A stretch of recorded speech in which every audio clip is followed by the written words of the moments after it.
I get itchy staring at a long list of portable generators, and wondering if any of them are actually worth the space they'll take up in your garage or your truck.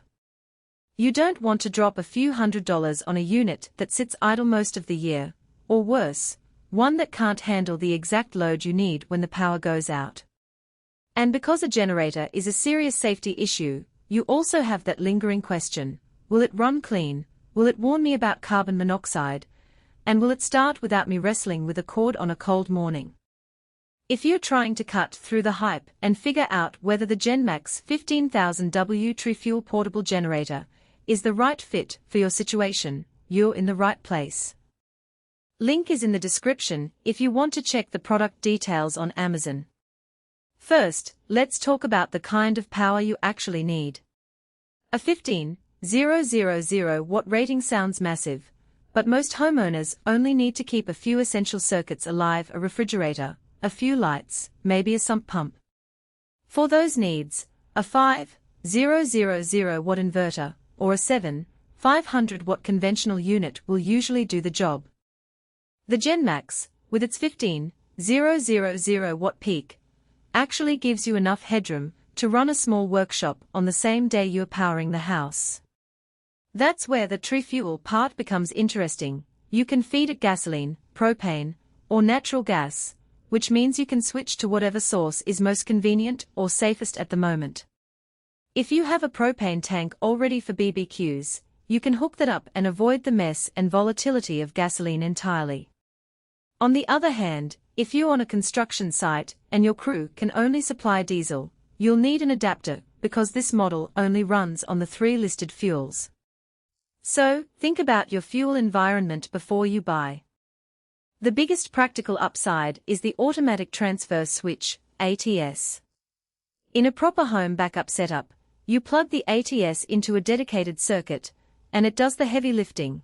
It detects an outage, starts the generator, and flips the transfer switch without you having to remember to flip a breaker. That can be a lifesaver when a storm knocks out power at night and you're half asleep. I've seen a few other 15 kilowatt units on the market that require you to manually engage the switch each time, which is a hassle and a safety risk. With the GENMAX, the ATS is built in, so the whole process is just a few clicks on the digital control panel. Speaking of the control panel, the digital display is more than just a set of numbers. It actually shows fuel level, output load, and alerts you if carbon monoxide levels rise above a safe threshold. The CO sensor is a solid addition because a lot of portable generators get overlooked when they are placed too close to doors or windows. The alert is audible and visual, so even if you're in another room you'll get a warning before any danger escalates.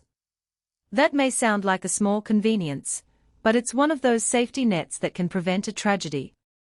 The downside here is that the sensor can be a little sensitive. In a very well-ventilated garage it might chirp once or twice during the first few minutes of operation.